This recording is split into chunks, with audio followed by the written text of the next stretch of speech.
my face. I say it into words. You're gonna sing in my face. Oh, yes. Yes.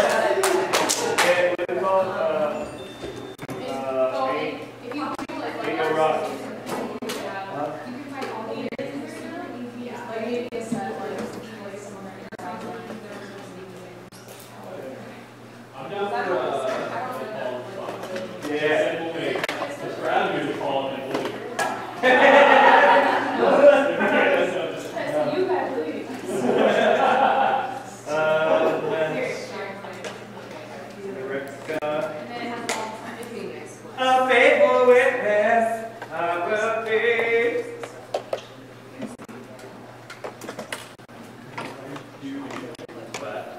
Feed my sheep. What is that one like? Baby shark. Oh. Baby shark doo doo. Baby shark doo doo. Yeah, do it.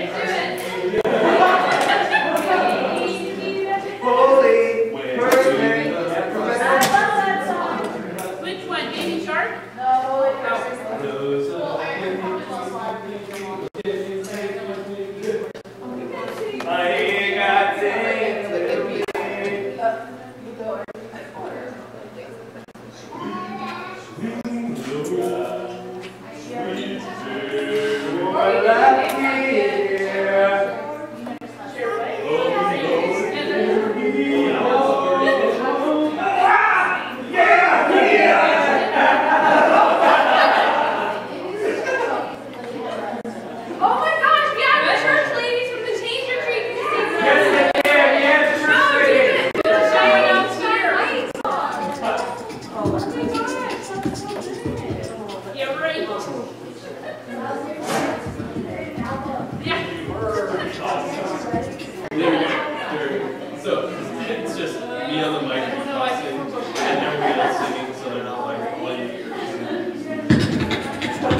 So it doesn't have to specifically talk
That's what I always think of when I think of your brain.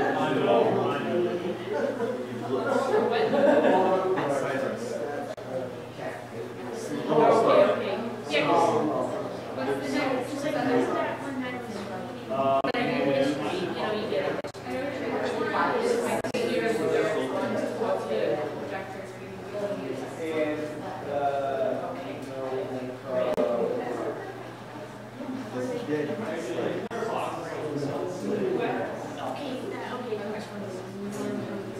okay, so that's it. Okay. So maybe that's where you get your burgers. Yes. I have that. Oh, that's neat. Great.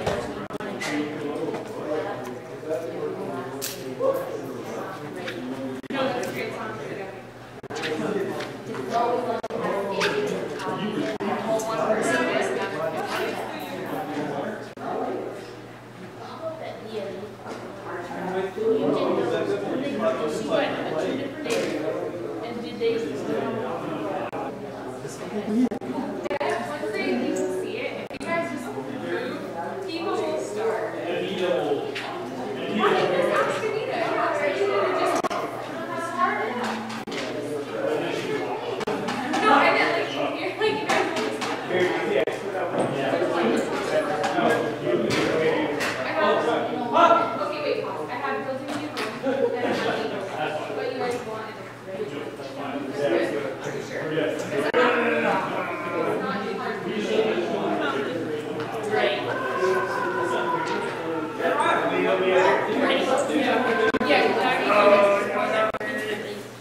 Call Keith Naden.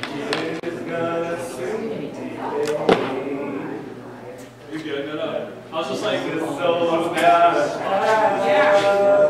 Hey Keith, it's Brian. Real quick, because Nick said you guys are, and it's called like midweek, and then the date, and it should say playing live. Yep, that's it, and then you just need, you know, your audio and stuff, but that's it. And then call me if you have any issues or anything. Okay, thanks, Keith. Alright. Thanks, I appreciate it, man. Alright, bye.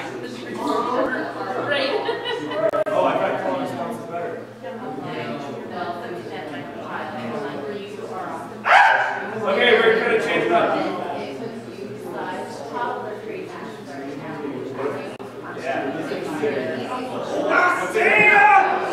Wait, we're changing the songs, babe.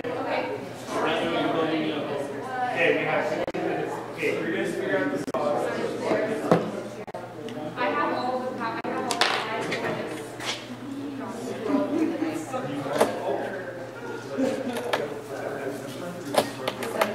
Ain't no rock.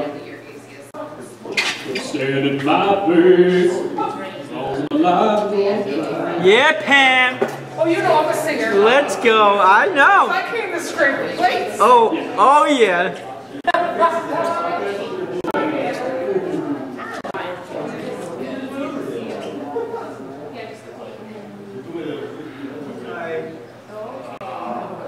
Go back.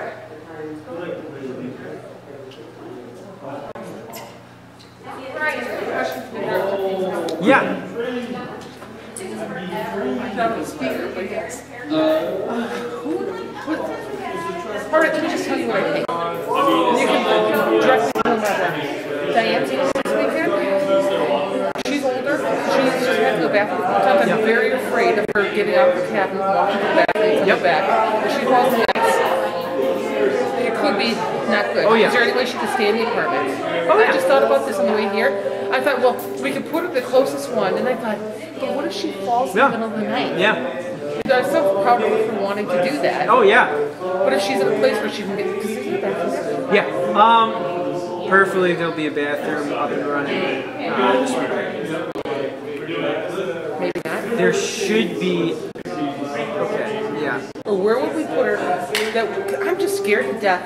What if she falls? No one hears her. We don't see her till morning. No, I agree. Perfect. Yeah.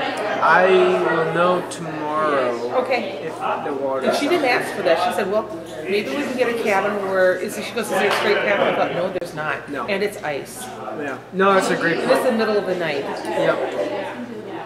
Where do they go when they're in that cabin? They go to the main. Right now, yeah.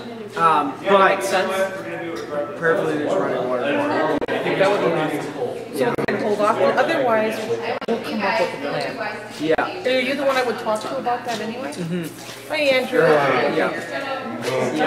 Third and 4. I like that. I know. Okay. Yeah. Otherwise, we'll come up with a plan, and she would have to have a buddy system. I would almost think we could even put her in the kitchen for. I don't know, Brian. She can't be Does she walking on the have to ice. go to? Oh, She like says at all? several times. She's got to get up a couple times to go to the bathroom, right? Because you do when you go through your bladder, Yeah. it gets a little bit weaker. Yeah. Okay. Let's think on it. And Yeah. when will you know if it's Tomorrow afternoon. Yep. That's all right. We're still coming this weekend. Okay. And I'm not afraid for me and the girls. Yeah. I'll have to get up too, probably. Yeah. But I'll put on my boots and have screws in them. The other alternative, like the safest, would be that she rented the place, and I could drop her off and pick her up or something. I don't think she'll want to do it. I think she'll want to be there. Okay. All right, let's wait. Let's find out tomorrow. And I'll talk to Stephanie, tell her what we're doing. Okay. What's up with the cupcakes? I don't know, to be honest.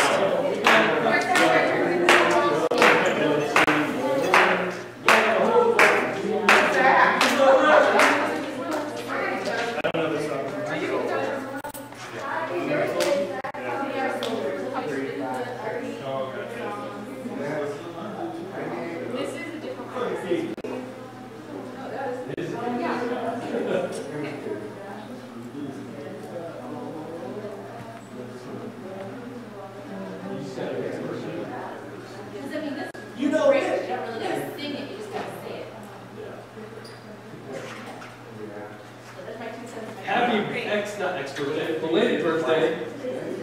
Today's your real birthday? Happy real birthday. Oh, it's right there. I see that. And it all failed. I was about to say, it's gonna be like John.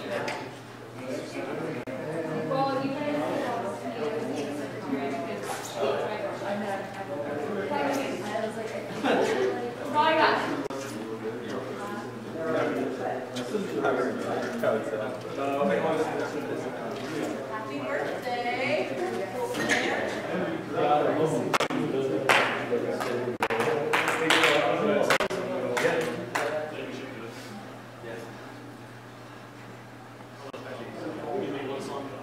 Dude, Zach, I'm eating a cupcake in your honor.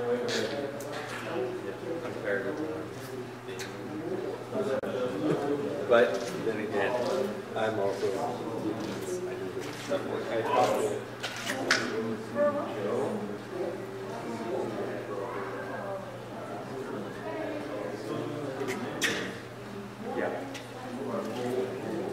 I just farted. That's right. I was like, how much pause? Oh, because everybody's not moving. yeah, I think it's working, so that's what I've been having to do. And I think you're good on video too. Or,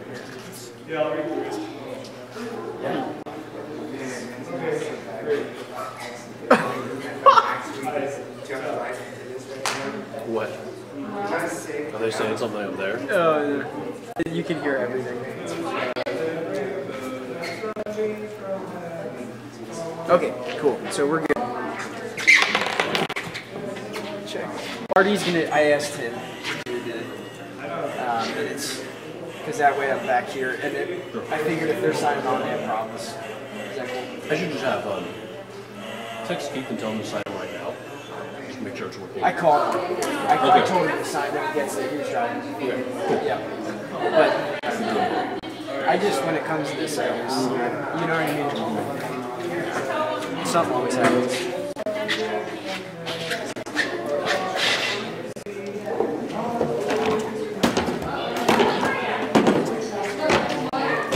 Okay, I put the video on the slide. I have to dig in there. Start on the video is just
Okay, press play.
Is that it? Okay, cool. Thank you.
I'm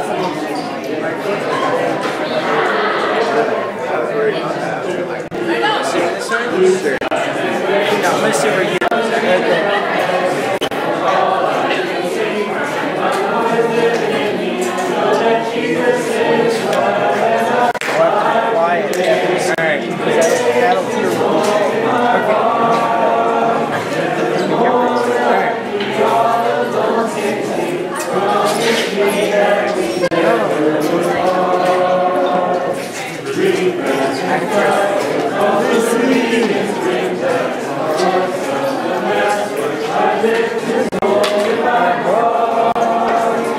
Got something different to set up there. Do you have like cooked up for this? Well,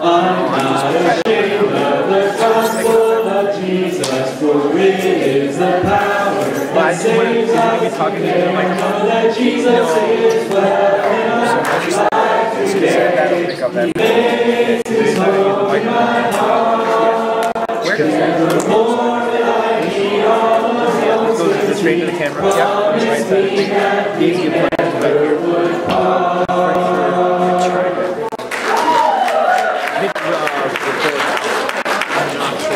Okay. That's the T put around. Okay. We are soldiers, we're in the arms, we're gonna fight, we gotta hold, we gotta fight, we gotta hold the blood-stained banner, we gotta hold till we die. You know, Sandy was a soldier, she put her hands to the gospel cloud. Yes, she did. One day she got old, she couldn't fight anymore, she had to stand up and fight anyhow.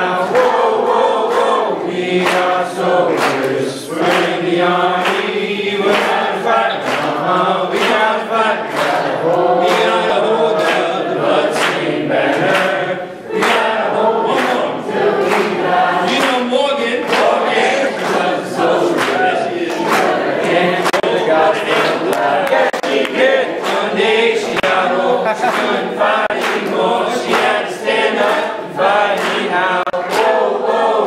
We are soldiers, we're in the army, we gotta fight, we gotta fight, we gotta hold up the blood-stained banner, we gotta hold it up until we die.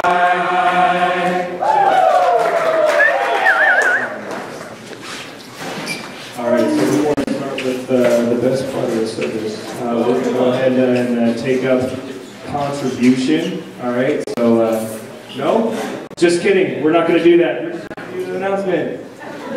Alright guys, so we got the dig going on up until the end of March. So if you guys have friends, family who want to contribute to an amazing cause, and if you haven't been out to the Gateway to the Art Camp lately, or you don't know about what's going on, come see it. We'll tell you all about it. It's really awesome. People's lives are being changed. People are having amazing experiences. We were just out at Gateway to the Art Camp this weekend for the Change Retreat, which was awesome. Randy and Sandy rocked it, so that was cool. Yeah, anyway. So, It's a video. We got the day going on up until the end of March, so please share with your friends. Oh, there's a video. Just click it. Oh, no. Click the, yeah. Nope. You set me up for failure. Oh yeah, I'm filming you. Imagine a world where people of all abilities can live meaningful lives. This is our vision for our small town, Talkeetna, for the Matthews business in the Valley, for all of Alaska, and for the world. And Zach and I, along with many of you, have been working hard to create meaningful opportunities for those with special abilities. The camp has grown a lot for the last couple of years.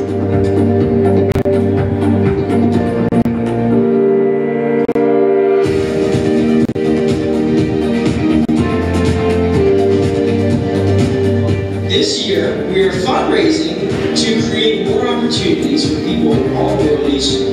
Our goal is $100,000 and to raise that by March 30th.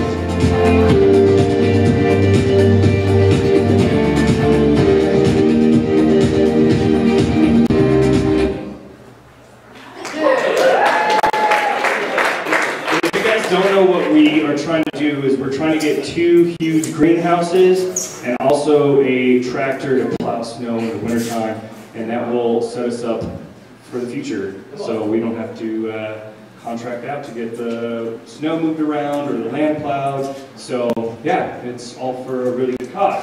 All right, Better for God. So 2019 International Women's Day. So starting off tomorrow, the ladies are going to be having a day of fasting and prayer, thinking about the women in the family, in the community, and in the world, and just how to better serve each other and the world. And also, we are taking up money and contribute, or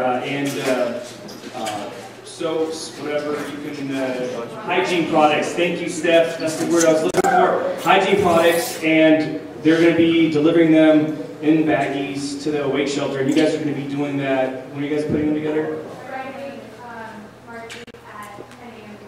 Friday, March 8th. Perfect. See Mari. She'll let you guys know. They're going to put together these little, I guess, goodie bags for them, and you guys are going to go to the wake shelter and pass them out. Also, on Friday, some of the sisters are going to be going over to the Boys and Girls Club and hanging out with the girls there and doing some empowering activities and talking about just how amazing women are. You guys rock. I love that. All right, we're going to be doing a blood drive on March 31st from 9 to 12:30. All right, that's the address we're going to be at, which is the warehouse. So if you guys want to participate, please see Mari. It's a really great way to help out the community. Blood is always in high demand, especially if you got that O neg. So please donate. It'd be pretty cool. All right, and the bills. So this year's stuff that's going on. So some of the next big things that are going on is the birch tree harvesting that's going to be happening 14th through the 21st. Easter Sunday is the 21st. Special missions is going to be the 28th, and the women's retreat is coming up through the 19th. And I don't know why. Oh, okay, I see it. There it is. It's the top one. Guys, let's build this barn. Alright? We're going to go do man things. Alright? We're going to build barns, lift heavy things.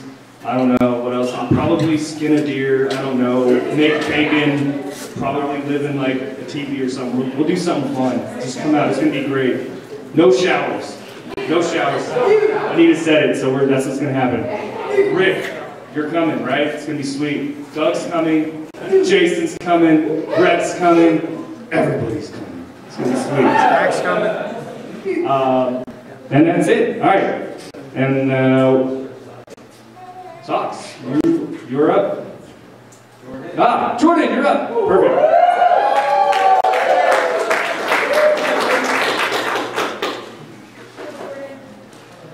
Hello. So our house church is presenting this evening. We are Southwest 2. So, but before we're going to talk about like what's working, what's not working, and challenging, and that kind of thing. But before we get into it, I want to give just a little background into our house church. We began our house church journey last year as 2 different house churches, and then towards the end of the summer we combined. And so that was cool that we started to get to know our house churches when we were separated, and then we combined, and then it's like a whole new dynamic with all these new personalities and stuff. So that was really cool for us to learn to kind of re-get to know each other with that. And although our name is Southwest 2, we're actually from all over Anchorage. So we have people in the Northeast, in the Northwest, the West, the Southwest, and the Southeast. So we're like all from the outskirts of Anchorage, but we still like are in the same house church, which is cool. And we also have a mixture like campus people, singles, young marrieds, families, and like different stages of life as well. So we have like from infants to high school families. And so you'd think that our differences would kind of hinder us from like building these kind of relationships in our house church. But actually, after talking about it, we all agreed that that was our strongest aspect of our house church was our one another relationships. And so, scripture of course, Hebrews 10, 24 through 25, which we all should know, but I'll read it anyways. It says, "Let us consider how we may spur one another on towards love and good deeds, not giving up meeting together as some are in the habit of doing, but encouraging one another, all the more to see the day approaching." And so there's a lot of different things that we kind of do all together just to build our relationships. And so we just have a lot of great relationships between people. So like Rachel Rogers, Nanny for the Kirstens for a while, and so she has this really great relationship with Ren, Vale, and Brooks. And for Sundays, you'll almost always find Dalton kind of sandwiched in between Raylan and Mackenzie on the couch. And so a lot of the guys in our house church, Justin, Lawrence, Devin, Scotty, TK, and Doug, they meet up on Saturday mornings for breakfast, fellowship, and accountability. Mary Lynn started doing Thursday night Bible talks for the women in our house church, just discussing different topics and convictions. Even like looking at like Lawrence and Sabrina's wedding and just seeing their wedding party, who's involved, a lot of it's from our house church as well, just seeing how we're into their lives. The women in our house church have our own group meet or group chat, so we like share scriptures and do prayer requests and victories and stuff like that, and just ask how we can help each other. Kristen and I are doing some collaborative work for the Forest Fair, so we're doing artsy things, so that's really cool. And then also a Sunday never goes by without hearing Brooks and Laura Beth call each other loose poop or poopy dicks. So, you know, just the love there. And so it's just been cool to see all these different ages and people connecting in different ways, which is really encouraging. Another scripture that hopefully everyone should know, I'm going to read it anyways. Acts 2, verses 42 through 47, says that they devoted themselves to the apostles' teaching and to fellowship, to the breaking of bread and to prayer. Everyone was filled with awe at the many wonders and signs performed by the apostles. All the believers were together and had everything in common. They sold property and possessions to give to anyone who had need. Every day they continued to meet together in the temple courts. They broke bread in their homes and ate together with glad and sincere hearts, praising God and enjoying the favor of all people.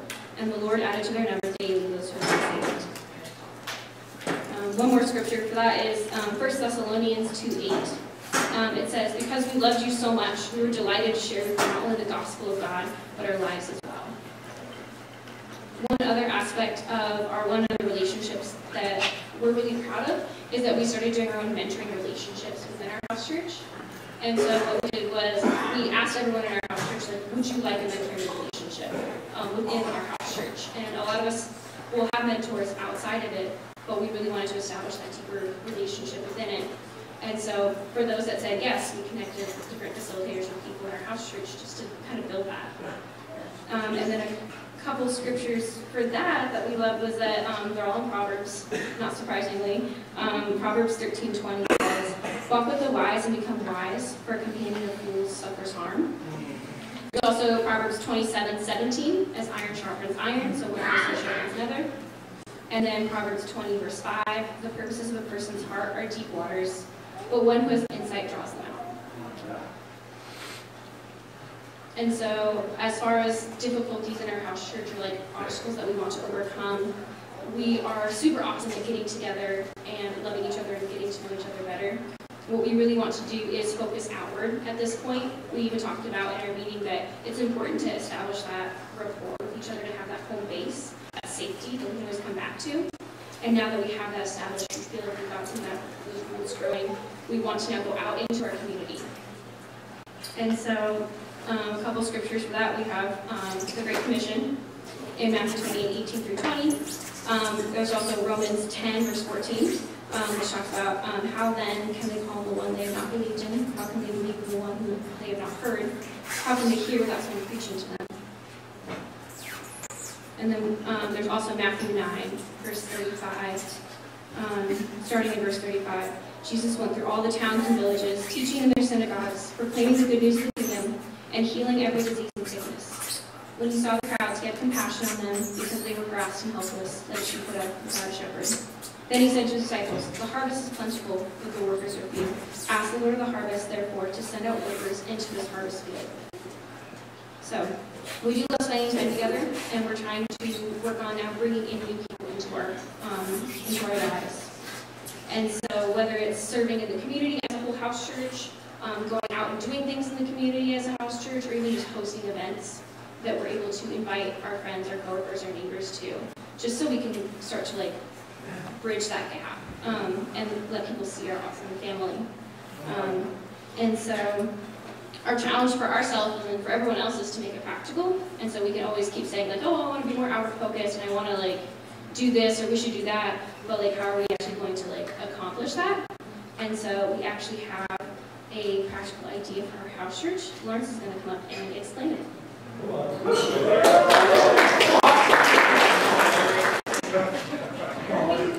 How you guys doing? How you guys doing? Yeah. Sorry, I just came in, so I literally meant everything she said. It's all true, yeah, right. Believe her. With part of being like, I guess, inward focused and like having that initial thought to like reach out to people, I know like each and every one of us has our own like separate goals and hobbies and things like that outside of church and the church family. So what we thought of is to, like she said earlier, kind of bringing those in closer to like our house, our church family. So for my idea, what I was going to do, since I'm sure most, if not all of you know, that I love to go country dancing. I'll post all about. I can teach you some moves if you like. But for that, I started going country dancing, and when I first went, I saw the community there was pretty cool. They all liked each other. They all hung out. They were all super nice and just loved to dance together. But that was it. They didn't hang out outside of dancing. They didn't go out to eat. They didn't do anything else. And so when I first started, excuse me, I'm a little nervous, but when I first started, I started going like pretty consistent and getting to know everyone and being friends with everyone in there. And with doing that, I started bringing the country dance people closer together. Now we go and we'll have dinner together. We'll go to Dave & Buster's together when there's no country nights happening. I'll invite them over for dinner. I had a pretty good, successful dinner with them about a week ago. About 15 of them showed up at my house, which is a lot for a small apartment. They left a big mess for me to clean up, but they helped clean it up too, so that was pretty good. But anyways, yeah, that's kind of what I'm planning, is to have a big country night that involves both country night friends and family and our church family, so I can be more effective to reaching out to them, because I'm one person trying to reach out to them, so I need some help. But that's kind of my plan. Just look out and look forward to that. Thank you.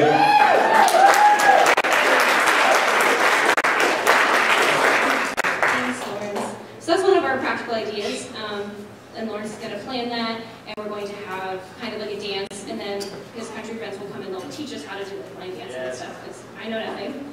So that'd be cool, and that way they can make all those connections, and we can probably, I'm hoping that we can connect with them on other levels too, and just start those relationships. And so that's one of our practical ideas that we have. And so I have two challenges. They're not fancy names, or I don't have pictures or anything, but you know. First challenge is our strength is one another relationships and having those deep relationships. We want to challenge everyone else to continue to deepen their relationships in their house church, to whether it's through like a mentoring relationship or it's just like peers getting together, just challenging each other and speaking the truth in love, just to continue to do that. Our second one is the challenge that we kind of gave ourselves as well, but extending it to everyone else too, to make it practical with outward focused. And so we're challenging each house church to get together and plan one outing or event where you can reach out to those around you. So thinking about like our different communities that we have, our different hobbies and passions that we have, like how can we start something that will bridge our two worlds together in that aspect. And so just trying to make it practical, starting off with one thing. Our thing is a country dancing night. So it can be anything. But that is all I have.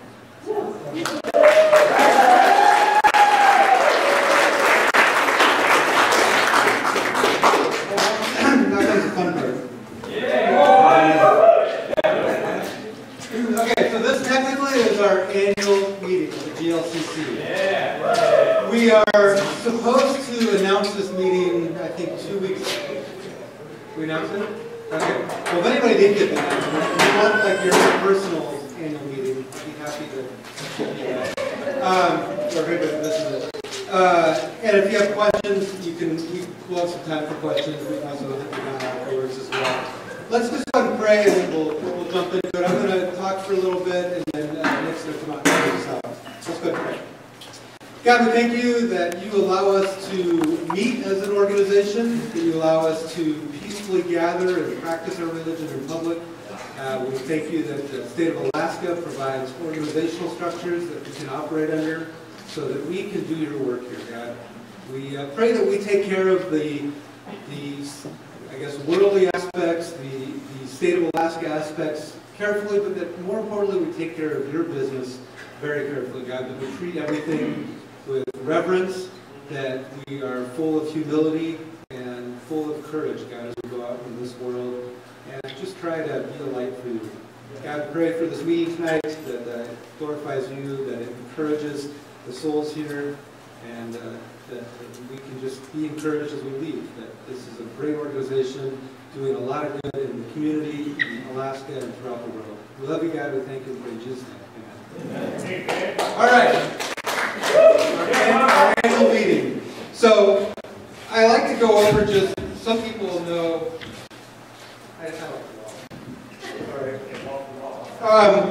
some people don't know, I've gone over this probably every year, but I like to go over kind of what is the structure of our organization. So we've got members, and that membership is defined in our bylaws. So we're an organization of the state of Alaska. We have a set of bylaws that we had to organize under. Those bylaws define what a member is and who a member is. And so if you're a member of the organization, then you have a right to vote, and you vote in a board of directors. And we do that, we have 3-year terms. So about a year and a half ago, we did an election. We elected a slate of 5 board of directors, and we're serving a 3-year term, so we're a year and a half, I guess, into that 3-year term. Then the board of directors hires a lead minister. In an organization, this would be like your CEO. And they then hire staff. And so that can change. The board kind of has a pretty high level of oversight. The CEO or the lead minister, they take care of a lot of the kind of operational aspects of the business. This is our current board. And so, again, the bylaws dictate that we have 4 officer positions on our board. We have a president, that's me. Jason Kirsten is our vice president. Heather DeLoach is secretary. Makisha Harrington is treasurer, and Justin Teague is a director. So 3 of these members, so when we do we actually elect a whole new slate every 3 years, but I think it's really good to have some consistency across members. We had a few years or a few cycles where we had the same set of board members, and that's good, but then it's also good to have some fresh faces in and get some different perspectives. But you don't necessarily want everybody new, because there's a lot of organizational knowledge or historical knowledge that gets transferred over. So both myself and Heather have served on the past couple boards. So Jason, Makisha served on a prior board but had been off the board for several terms. And then Justin are all relatively new, and I would say Jason, Heather, and Makisha are all in brand new roles. And so as a volunteer board, it does take a little while to build up some consistency and some momentum. It's not like these are all people, this is a volunteer board. These are all people that have full-time jobs and families. We do try to meet on a quarterly basis, and there are things that are urgent that we have to take care of. There are certain policies that we do have to review. Things might come through kind of as a procedural where we have to vote on them. There are things like the purchase of the land that came up where they had an opportunity to purchase the land. That's something that goes through the board, and the board has to meet about that and talk about it and decide what to do about that. And then there's things that, we're trying to kind of build up and build upon. And I'll talk a little bit about that. And that, I call it a process because it takes a while. I don't know that it's definitely not 2 years, maybe it's 3 years, maybe it's 6 years. But one of the things you've seen with the Natans and the plans that they're talking about, and we're trying to distribute our leadership a little bit more, we're trying to do that at the board level too. And so one is we've got people learning new roles. So like for instance, Makisha is a treasurer, that's a new role. Pam was that role before, so Makisha's trying to take what Pam did and then build on it. So she's working a lot with Nick to understand how do we record finances, what does the cash flow look like, what kind of reports does the board need, and work on that. And then Heather, so Natalie was on the board before, she was our secretary, and now Heather's taking that over, so Heather's learning how to take notes and how to record action items and votes, and do all the things that a secretary does. And then what we want to do is leverage committees more. So in our bylaws, we have the ability to charter a committee. And this committee, a committee can be, indefinite time period, or it can be for a specific time period for a project. And basically, usually it's one member of the board, like a board representative, and then people from the organization. And you can even have committee members outside the organization, but typically it'd be members, other members that are part of the organization. And the benefit of that is that two things. One, you can distribute that work. So the committee can go off and work on an issue, chase down all the aspects and talk to people and research, and then bring those recommendations back to the board for consideration and approval. The other advantage is that we can leverage talents and skills and expertise outside of the small board of directors. And so if people can have specific expertise in finance or business or agriculture, we can then bring them into a committee and they can do some of the work and then bring those recommendations back to the board. So where this worked really well in the previous board was Heather had the Kids Kingdom Committee. And so they went off and she organized that committee, and then they went off and developed policies and procedures for our children's ministry. And we adopted those, the board adopted those as our policies and procedures and put those into place. But all that work was done by the Kids Kingdom Committee, people that knew children's ministry and could work on those issues. So we have a finance committee, which is Makisha as our treasurer, and Nick, and then Pam, who, like I said, was the treasurer. So she's supporting Makisha both in what she used to do, but also Pam, you see Pam involved in some of the kind of procedures we do here as far as collecting money and that kind of thing. So we're trying to get that going, and then obviously one big area would be the camp or G2A committee, and I actually, we've talked about it, I don't know if we actually formally instituted or it's just something we're working toward, but like Jason and Ray obviously have a lot of expertise and commitment to that, so that'd be the start of that committee. Again, these things take a little bit of time, but what we want is starting to get some momentum around committees, and you can only do a few at a time, but building those out so that we distribute some of the load, and as we grow, the board can be involved at the right level for different initiatives the church is doing and provide that kind of organizational support as we continue to grow. Does that make sense? Yeah. All right. Okay, so the other part of usually the annual meeting is talking about finances.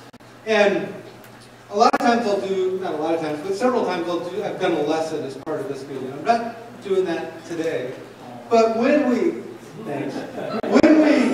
you look at financial numbers, the thing that I always want people to look at is what it means to them personally. Because you'll see relatively big numbers, but there's a few things that go behind that. One is, we're a church and we're budgeting, we create a budget that's forecasted on your contributions. So it is 100% based on what you give. But these are people that have, they're taking full-time jobs. We're trying to do initiatives that people are putting their vision and their heart into. And this is not an admonition because our church is great at this, but when your giving is like this, or you're inconsistent in your pledge, that has a direct effect in people's lives.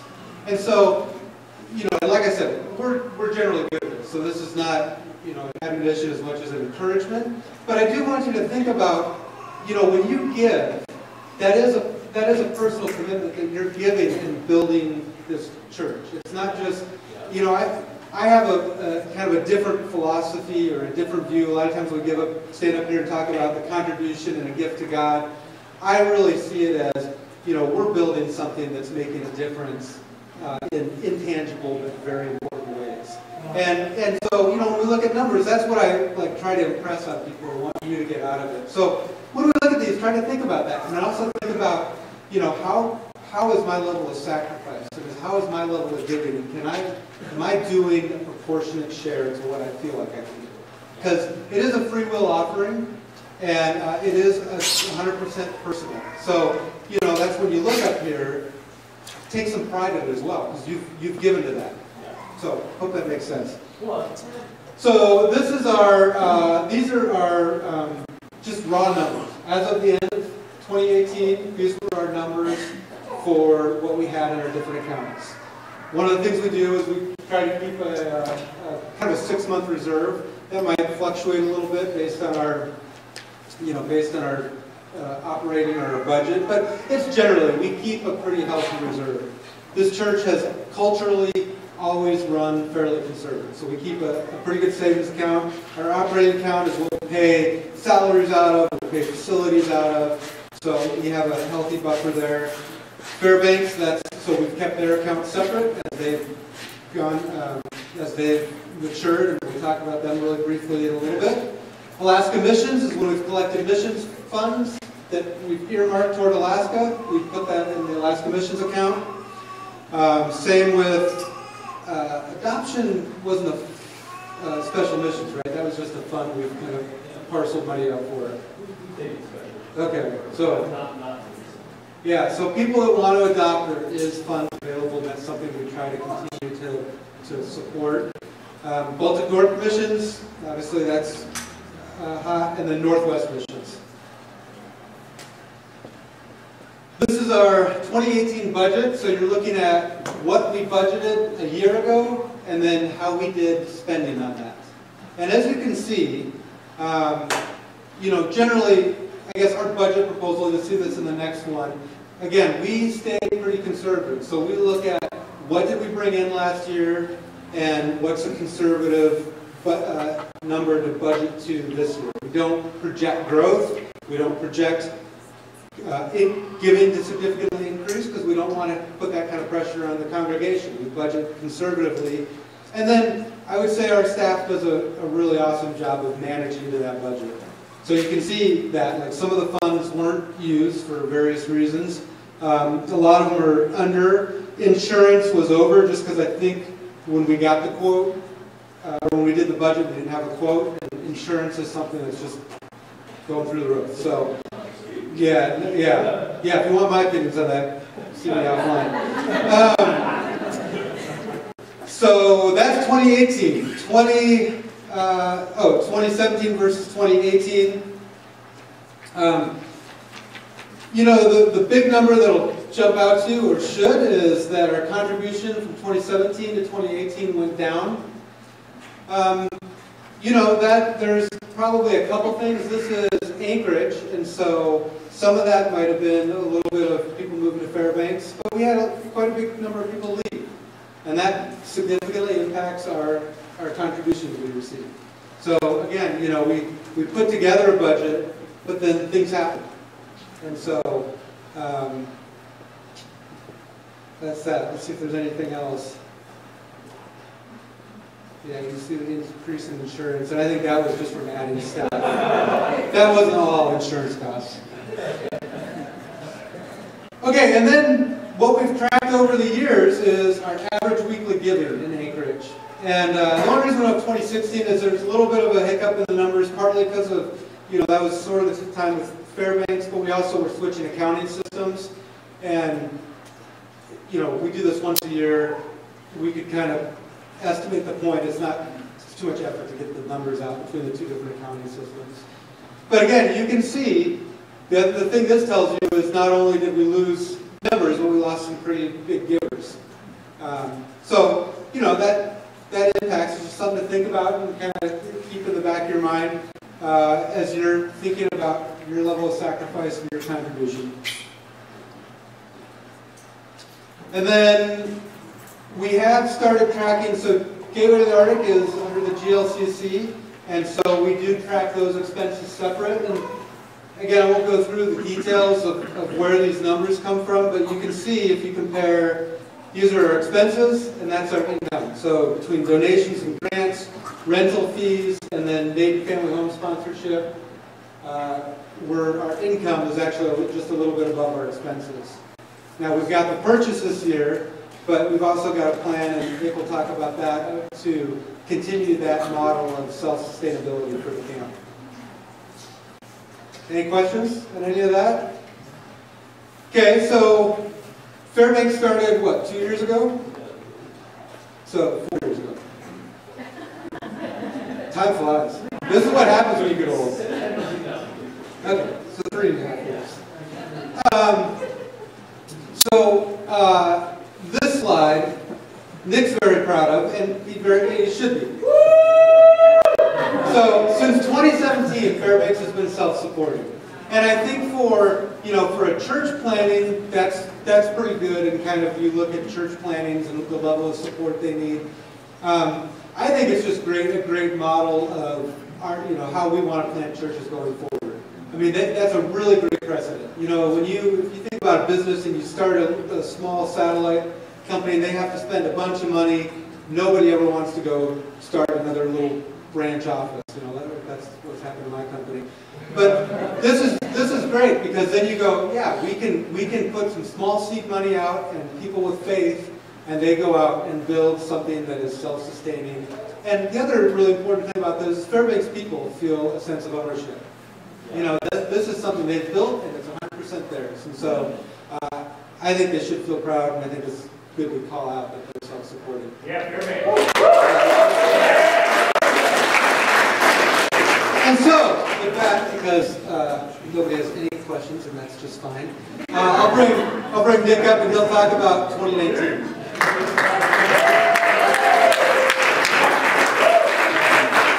So now for the most exciting part of the service, right? I think that's been said multiple times now, so there we go. We're gonna keep up with it. So, you know, every great future, present and future is based on the past, right? So the Great Land Christian Church has been, in 2018, 2017, all that stuff, has really built a strong foundation to make 2019 a fantastic year to be able to build. So I'm very, very excited to share about some of the things that are happening right now and some of the things that you can expect going on in the future. The first thing that I want to talk about here is, we've mentioned it before, right? But the Nadins, Ray and Stephanie Nadin, are now completely self-supporting full-time ministers. So what that means, no, applause. What that means is that they're still leading this church, okay? So no one be confused about that. They're still leading this church, they're still working full-time, but they don't draw a paycheck from the GLCC at all. It is an incredible thing. It is a very big deal across our movement of churches. So just to put this in context, across our movement of churches, this is becoming a huge hot button issue. There are many churches that are honestly crippled financially by older ministers that either can't retire or won't retire. And so, because they've been getting pay raises steadily over the however long they've been in ministry, they carry these not giant, of course, ministers, so we're never making giant. But anyway, you get the picture. Relative to the rest of the church budget, it's a large amount of money that's coming out of the budget, and so they're not able to do other things. They're inflexible as churches. Now, the Nadins are not to that age where it's like, oh, you need to get out of here or something like that, right? So it's not a problem. But here's the thing, right? We're way ahead of the curve because of the vision of Ray and Stephanie Nadin that allows us, so when our transitions do happen, it's already taken care of. And so that is such a big, I want to make sure that we don't understand how big of a deal it is to be in a church family that we're able to do this now ahead of the curve before it's a problem, and we have a plan for the future. So that allows us, of course, to develop other roles and develop a training for other roles in the church, whether that's other leaders or other shepherds or all these other things. So it allows us some great flexibility in our church family. Also, it allows us for meeting a bunch of different needs in the family, outside of the family, to be more involved in the community. It's a big deal, guys. And so I want you guys to be proud of that, proud of the Nadens, even though they will hate me for saying this out loud. But I want you to be proud of them because it's an incredible thing that it's a big deal in church world in general. That unless we think about it in that regard, oftentimes we don't think about it. So that's very, very cool, and allows us to do some other really great stuff, which I'm going to continue talking about right now. So other big thing here. So the Gateway to Darty Camp. I know that we've been talking about this. We're buying this. We're buying the camp as a church. It's so exciting for us to be able to own this. It's going to be our asset. It's going to be our ability to continue to build out of the camp, continue to make a difference out of the camp, which is very fantastic, very exciting. April, we're going before the borough. So what happens essentially with this process has been, we put in an application, we worked out all of these various amounts of details and things like that, and what essentially it is a borough assembly vote that allows this land to be purchased. So it's not like a private purchase where you're just like, hey, I want to buy your thing, and here's the money, and they're like, okay, great, I like that, and so it transfers hands.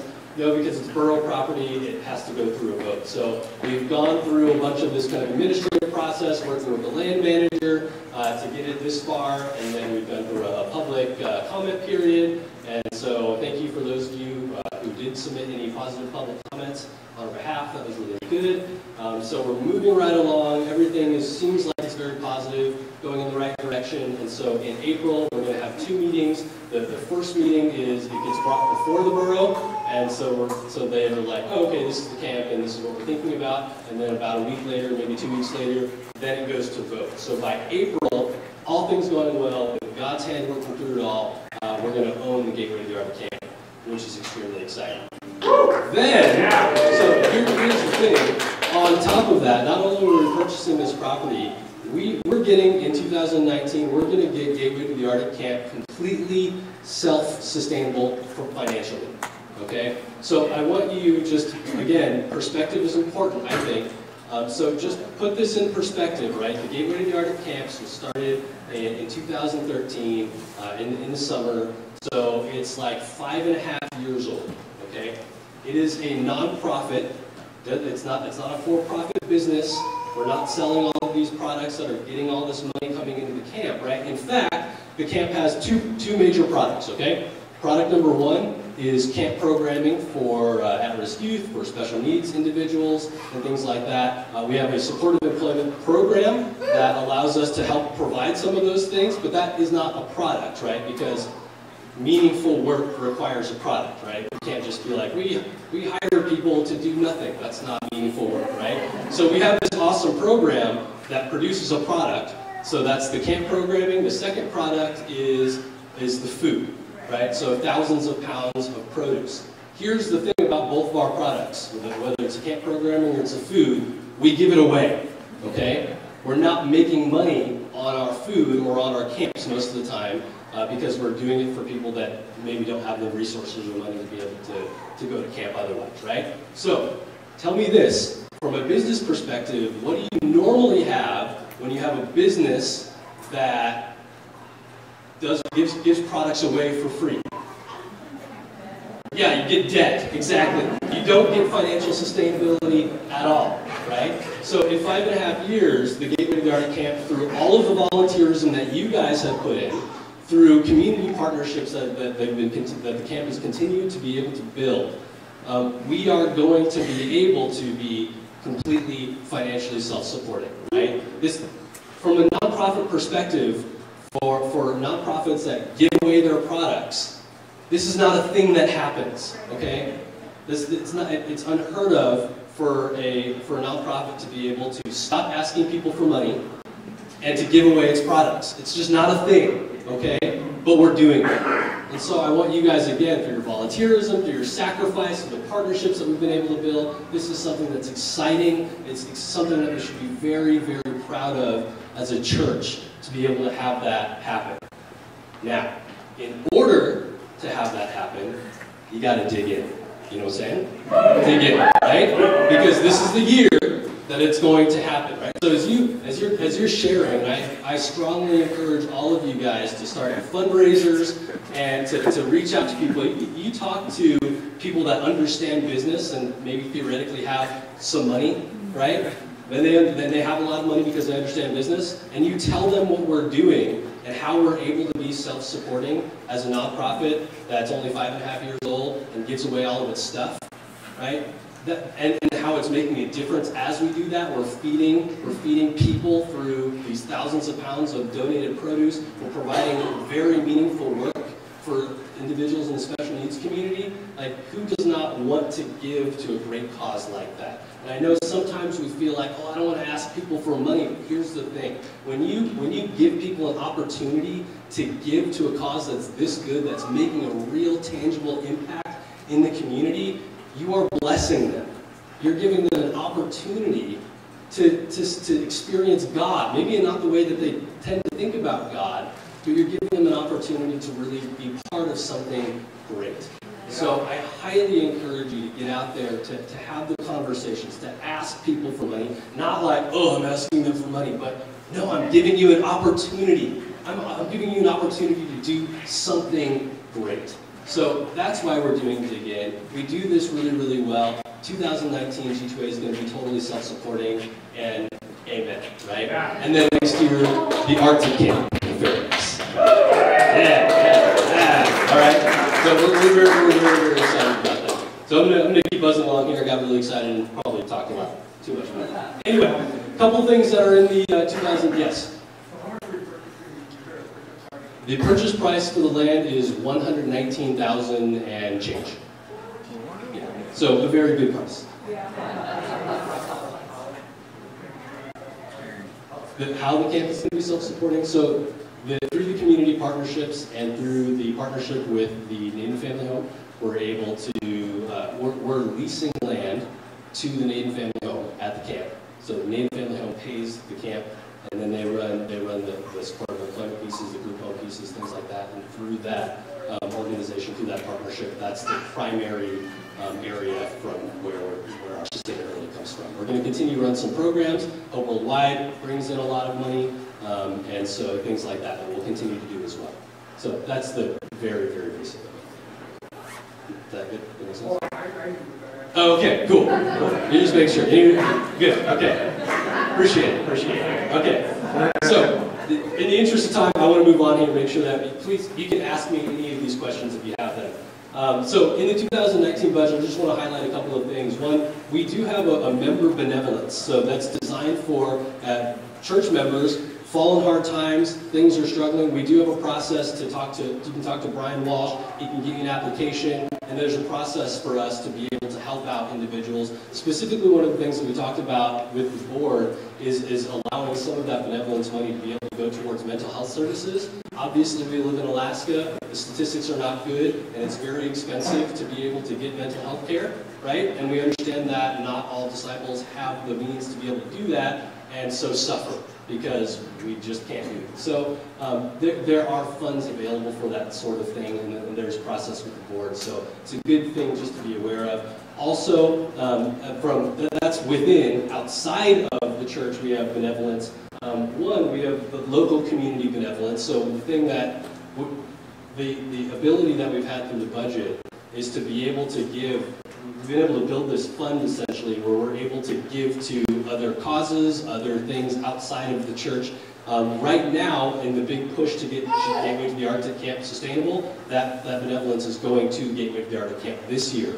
But it gives us this very exciting vision as a church to think about what could we be given to as a church in years future, right? And again, the foundation of our budget and things like that have allowed us the flexibility to be able to give money to a lot of different organizations, or to direct funds to organizations around to really, again, make a very tangible difference in our community. So it's very, very exciting. Also, the other thing that we do for kind of larger benevolence is that we have a great partnership with Hope Worldwide. We do the Hope Worldwide clubs on campus, etc. And so we're going to be doing quarterly service Sundays. And so those service Sundays will have a service project attached to them quarterly throughout the year. And then there will be an additional collection on those days for Hope Worldwide. So there'll be 2 collections on those days, a regular weekly contribution, and then a Benevolence Hope Worldwide contribution, and then November 3rd, we do a larger dedicated Hope Worldwide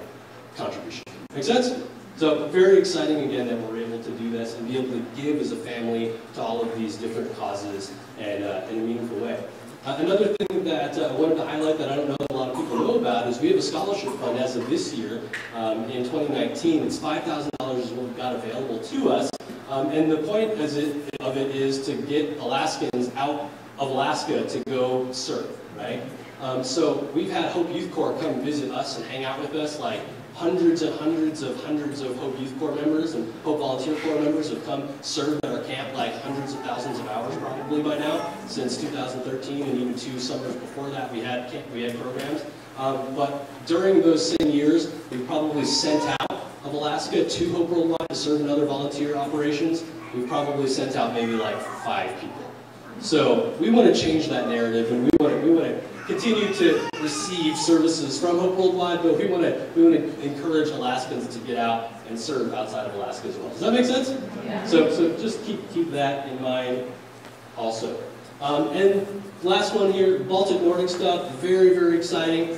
We raised over we raised over $30,000 in 2018, and the Leesman family, which is a missionary family from Estonia, is going to be visiting us here in Anchorage from April 25th to April 29th, and then we're going to be taking up, during their stay here, during their stay here, we're going to be taking up a special missions contribution for the Baltic Missions Alliance on April 28th, 2019. So just keep that in mind. I know that there's some house churches that are already like in some some competition. I like that. I like some good, healthy competition. So keep all of those things in mind. It's great. So I mean, essentially, we're just building some really, really great things in our family. The GLCC is in a great place financially to be able to do these things, and so we should walk away from this being very excited, very enthusiastic, and prayerfully very excited to continue to give and build alongside with us. And so if you have any questions, my name is Brian Walsh. And so Brian's email, most of you guys have my info as well. Brian and I are more than happy to field any questions, the board as well. I talked way too much. But what we're going to do is we're going to close out, with all of this knowledge in mind, we're going to close out with taking contribution, okay? And so I just want you, again, to be so encouraged about what your contribution has been able to do. For the church locally here, for the city locally here, for Talkeetna, for Fairbanks, it's been so incredible. So this evening as you give with a full heart of, man, we are really doing something awesome here in Alaska and beyond. Amen? Yeah. So let's go ahead and pray for the contribution. We'll take up the basket, and then I'll essentially just say, and we're done. But I'll let you know. Okay? All right, let's do it. Lord God, thank you so much for just giving us this time. Thank you for the opportunity to be able to share about the great things that are happening in the Great Land Christian Church, even from what was typically considered a boring thing, finances. But God, it tells a really awesome story of your work and doing some great things through your people. So it's very awesome, Lord. And I just pray, God, that you bless this contribution, that you use it very powerfully, that you use it to continue to build your kingdom here on earth, because that's what we're here to do. It's not about the cool things that we're doing because we're awesome, it's because you're awesome, because you are doing amazing things through us. And we just want to continue to do that and give you glory for using it. God, we love you so much. We're so grateful for you. For all these things in your son's name. Amen. Amen. Thanks, guys. You can tell stories or something.